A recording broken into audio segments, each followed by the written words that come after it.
live now. You You are live. Huh? Oh, yeah. What is up, guys? Give me 1 second here. Me and Greg. You want to say hi, Greg? You're going to get a big premiere tomorrow. We'll get to meet Greg and learn more about him.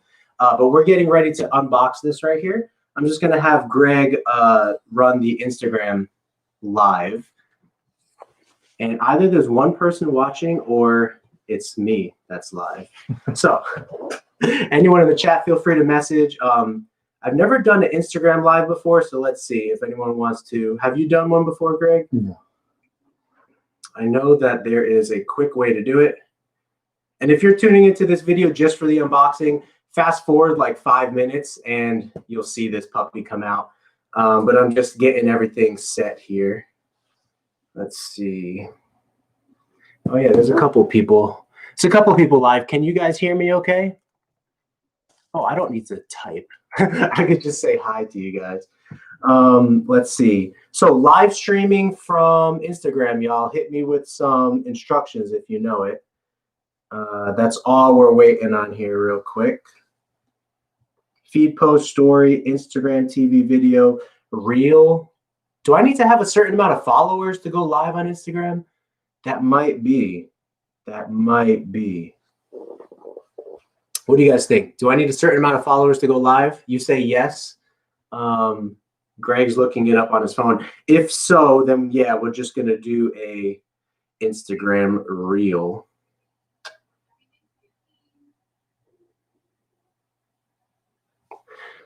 Okay, cool. I don't even know how to run an Instagram reel, guys. I'm going to need to learn all this kind of stuff.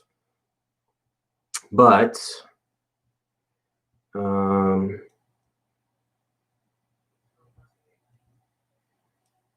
thanks for sticking around. I promise you we are going to get into this box.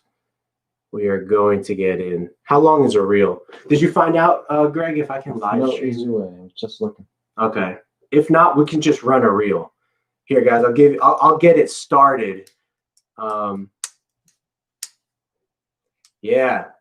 So this is a big box right here, right? I think I spoil alerted yesterday in my video that it's not a gecko in here today, but we are unboxing some geckos tomorrow. So you'll want to tune in for that, probably around the same time, like 10:30. I will set a thumbnail for that. But Chameleonis, you can hear me good? Did you find anything, Greg? Yeah, let's just see it. Let's see yours. Okay. This is the, oh, you know how to do it? It's possible? Yeah, you might need a certain amount of followers. No, you can do it. Just slide on the button. Oh, sweet. All right, well, let's do it. Let me know when we are live. You tell me. All right, ready. Checking connection. All right, guys. We're not egg cutting yet here, so we're going to use the knife. All right, this is happening. You're live. We are live. All right, so we're going to open this puppy up. This is a surprise addition to Geeky Gecko Creations. We are working with a few different species of snakes right now, but this particular species is a very popular species. I'll give you a little hint. Python regius, reguis, is that French? I'm not sure. But we're working with a very special python right here. Cool morph, cool mutation, and I'll explain her as we get her out. So let me put this over here. All right. So she's come all the way from Canada, guys. Let's see how she's doing, eh? You like that little Canadian reference? Oh, yeah. She's doing good. She is doing good. All right, let's pull her out. I'm going to see if I have any stickers from the guy here. Nice little way they did the heat pack right there. First time I've seen that. No stickers, so I will just give him a shout out. This snake right here is from Billy up in Canada from Mutation Creation. Ooh, you could get a little sneak peek of her stripe right there. And we will take her out. She's really mystical looking. She's super cool. And I guess I spoiled that she is a she. So she is a she, and we have a he to breed her with over there, which I will show you. And I think she's going to go perfect with this guy. And I will explain to you all the genetic mutations inside of her. She is alive and well. I can see she is responding very well. She is licking around. She looks beautiful. She's got that really cool striping. She looks calm. I was going to open the side with her head, but then I kind of chickened out a little bit because I didn't want to strike it at me here as soon as she opens up. So this is a 2017 girl. She is close to, I think she's close to 1,300 grams. And she's pretty much breeder ready. I mean, she's ready to get going. I'm going to see if I can get some breeding activity going on with her here with the male, but let's show her off real quick. All right, sweetheart. I don't know what to name her yet, so if you got any name ideas, drop them in the comments. And I've never been bit by a ball python yet, so let's see if I can maintain that streak. Oh yeah, she's a little chilly. She is a little chilly. We will hold her close to my body here so that she can stay nice and warm. If you notice, anytime you handle your reptiles or snakes, a lot of times they will just stay right next to your body because they really pick up on your body warmth and everything. So, but most reptiles can tolerate really low levels of heat. So yeah, that camera's picking her up pretty good there. And then yeah, Greg, how's the visuals on her? She's absolutely gorgeous. Nice. So she's kind of like mystical gray. That's the way I'll describe her. So let me tell you the genes that are inside of her. So this girl's got some, she's a sleeper. You know what a sleeper is? You know what a sleeper is, Greg? In cars? Like it doesn't look fast, but it is fast. So she looks good, right? But she's even better than she looks. And I'll explain why. So she has two incomplete dominant traits in her. So let's just get those out the way first. She has black pastel in her, and she also has Mojave in her. If you know anything about Mojave, 2 copies of the Mojave gene gets you the blue-eyed Lucy. It gets you an all-white snake with blue eyes. 2 copies of the black pastel gene gets you an all-black snake, which is super cool. And here's the kicker. This is the kicker. She's heterozygous for the recessive piebald trait and also the recessive lavender albino trait. So she is a heavy hitter. She is a soldier here. She is a female soldier. And she is going to create some good combinations over the years. You know, fingers crossed, that's what we're going for. So whenever you have a black pastel snake, a black pastel is going to be a little bit darker than a normal, and the patterns are going to appear a little bit more vivid. What happens when you mix Mojave with black pastel, you kind of get this really faded out, broken patterned look with that stripe down the back. So Mojave is really, Mojave and black pastel together are really influencing the pattern of this girl. That's what's influencing the pattern of this girl. You can see it almost looks like a mystical potion there, like she's a witch mixing a potion in a cauldron. So yeah, she is a 2017 girl. Oh man, she's awesome. What do you think, Greg? She's beautiful. She's cool, huh? Cranes Exotic says beauty. Shiny Boy says hi. Oh, nice. Cranes Exotics. Oh, thanks guys for tuning in. Cranes, we're going to get you on the YouTube live stream. So Cranes Exotics, just to touch on him real quick, Cranes Exotics, he is one of the experts that look at that striping. He is one of the experts that I turn to in regards to boa breeding, because he breeds, I have a pair of Dumerals boas, and this is the first year I'm breeding them. The female over here, by the way, Crane, the female over here is looking good. She went into ovulation. She had her shed just a couple of weeks ago. And after her shed, she's just been sitting on that heat, on the hot side, just cooking those babies. So fingers crossed on that. But boa breeding is not necessarily the easiest thing, but Cranes had some good advice for me. And so Cranes Exotics, guys, check him out on, I think he's on Instagram and YouTube, and hit him up if you have some questions on boa breeding. And hopefully we'll get some babies here within the next 60 to 70 days, guys. And that's what we're going to hope for with this gal right here. We're going to hope to get some babies with her. So let's see. Let me put this knife away so no accidents happen. And let's kind of show the male that is going to go with this female. Okay, so the reason I bought this female in the hopes to make panda pied ball pythons. So let me pull out the male here and I'll show you how we can potentially make a panda pied and also some of the other really cool combinations that we can hit. All right, so the male, he just shed, which is perfect, right? It's like he knew he was going on camera. Oh, he's nice and toasty. Yeah, so that's good. All right, guys. Oh man, this is beautiful. So let me talk about these guys here. I'm just gonna sit right on. Yeah, here we go. All right, guys. So what do we have here? What do we have going on? In my left hand right here, this is a black pastel banana ball python. So banana is an incomplete dominant gene. When you have one copy of the banana, it turns the snake all yellow. When you have two copies of the banana, it's a little bit more of a heightened yellow, just a little bit more. But as you can see, a regular banana comes with like Dalmatian spotting. It comes with black spotting, whereas a super banana has no black spotting. So that's one of the major differences. This guy has a heart on his neck. I don't know if you can see, but he has a heart. Yeah, Greg's showing the Instagram. Ooh.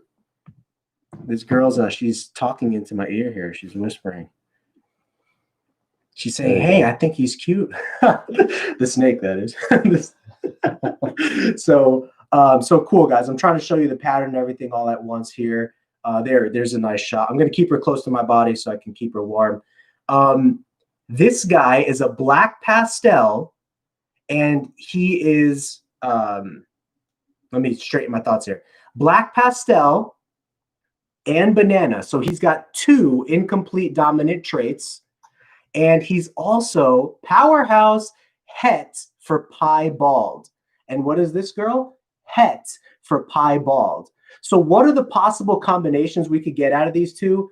There are a lot, guys. Let me start with the basics. Let me start with the incomplete dominant genes. We can get a banana and a Mojave to hit at the same time.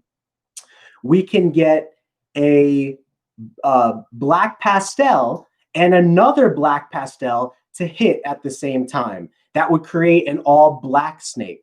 We can get a black pastel and a Mojave to hit at the same time, and we'll get more like this. We'll get more snakes like this girl. And then let's see. Let's talk about, there's a lot of different combinations, but let's talk about the heterozygous traits that are in these two here. So this guy is het for pied. She, look at that pattern right there. It almost looks like hieroglyphics, like maybe like writing or something, or pictures, you know. Pretty cool stuff. Hieroglyphics on her. So one of the reasons I got a really, and this is just a good example of looking on Craigslist, guys, because I got a super smoking deal on this guy. This guy's probably worth about $1,000. He's ready to breed, and I got him for $200 on Craigslist. Now, whenever you buy from Craigslist, check everything out. Make sure you're buying a healthy animal. Look into the reasons that the person is selling the animal, but everything checked out with this boy, and I got a $1,000 snake for $200. I mean, and that made me start to think, okay, let me invest in a heavy female. Let me invest in an expensive female that will go really good with this male. So that's when I purchased this girl right here. So this is a $3,000 female. I know that's not a low number, right? But within ball pythons, there's so many different morphs and mutations that you can get into. And like I said, one of the reasons that this girl is so expensive is because she has the pied gene in her. She also has the lavender albino gene in her, as well as Mojave, as well as black pastel. She's literally carrying 4 mutations in her. This guy is literally carrying black pastel, banana pied. He's literally carrying 3 mutations in him. What happens if we hit a double black pastel and a pied at the same time. Do any of you guys know what happens if you hit a double black pastel, which is possible from this pairing?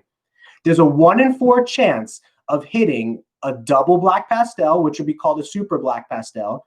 And there's a 1 in 4 chance of hitting a pied, because this guy's het for pied, this girl's het for pied. There's a 1 in 4 chance of hitting a pied from this combination. So when you take 1 over 4 times 1 over 4, you get 1 over 16. There's a 1 in 16 chance that we're going to hit a panda pied ball python snake. Potentially this breeding season, because this girl, I'm going to try to get her going this season. Potentially this breeding season, that's what I'm going for. I have a 1 in 4 chance of hitting an all black snake, a super black pastel, which would be really cool. I'm all for a super black pastel. I almost want one as bad as a panda pied. But can you really beat a panda pied? I mean, a panda pied is just awesome, especially if you get one that is showing really good contrast between black and white. And that's what we would be going for. And the odds are a lot higher, though. You're talking about 1 in 4 chance to get a super black pastel, but a 1 in 16 chance to hit a panda pied from this pairing. Okay, so 1 in 16 babies on average is going to be a panda pied from this pairing.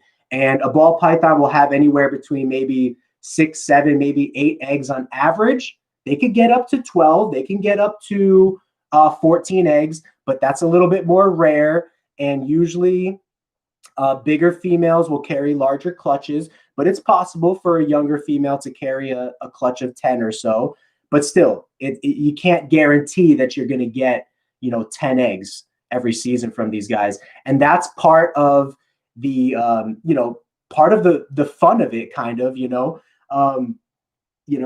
really looking for, instead of like gambling in cards or gambling in, what else do people gamble with? The roulette wheel, Greg? What else do people like to roll their odds on, Now, there are some arguments, whenever you're gambling in cards and whenever you're gambling in the roulette wheel, and correct me if I'm wrong, Greg, the odds are just straight across the board. There's no weightedness to them, right? Unless, of course, you start taking cards out of the deck. If you start taking cards out of the deck, now you might get some combinations that the odds are going to be more in your favor. I've seen a lot of research where people will say, hey, I did a het pied to a het pied, and my odds, I got way better odds than expected. Sometimes when you're dealing with animals, for some reason, there's a little bit of weightedness there. And what that weightedness means is it's similar to pulling cards out of a deck and then reevaluating your odds. Your odds go up. For some reason, when you're working with genetics and animals, the odds statistically are 1 in 16, but you might do a lot better than that. I've seen a lot of people that do a lot better than that. Of course, you can go the opposite way and do a lot worse. But I don't know. I've seen a lot of people mention, hey, these odds seem weighted a little bit because every year, from certain genetics, like maybe the pied genetic or the lavender albino genetic, we're getting way better odds than maybe we are compared with other genetic mutations. So anyway, that was a little bit of a weight rant right there. But so her eyes are pretty cool looking. You can really see, I don't know, can you get a close shot of her eyes, Greg? Her eyes, it's hard to see on the cameras, but it kind of looks like a cauldron. It just goes along really well with her look. But again, there's that striping. There's that mystical pattern right there that, to me, it almost looks like Harry Potter, like witchcraft writing or something. Like if you go into a cave and discover like caveman writing from 1,000 or 1,000, maybe 3,000 years ago, 4,000 years ago. So anyway, I'm kind of done explaining a little bit. I'm going to look at the chat and see if I missed any questions. First of all, real quick, shout out to my dad and my mom are tuning in. Really cool. Shout out to you guys. I couldn't genetically be possible without you. So, Impeccable Gecko and Grace Moyle are on. Oh, really? Grace, how are you doing, Grace? I worked with Grace at Allstate. Shout out to Allstate. I lost my job at Allstate, but now I'm doing this full time. So, hey, sometimes blessings come in disguise. Impeccable Gecko, he is a very well-respected breeder. So I respect you a lot, Impeccable Gecko. Thank you very much for tuning in. I'm just kind of going over some of the ball python collection and breeding projects that we're going to be working with here. I really love geckos, guys. That's always going to be my niche, so to speak. But I just really love reptiles and genetics in general, right? I mean, that's why a lot of people get into this. And I got into it with leopard geckos, and I think leopard geckos are a little bit easier, much cheaper, and a little bit more reliable to work with in breeding than ball pythons. And that's why like ball pythons is a little bit more financially expensive of a project. But obviously there's expensive projects you could get into with leopard geckos as well. But leopard geckos are just really cool. They're just so easy to take care of, very minimal requirements. You could go on vacation and leave and come back and they're perfectly fine. Same thing with these guys.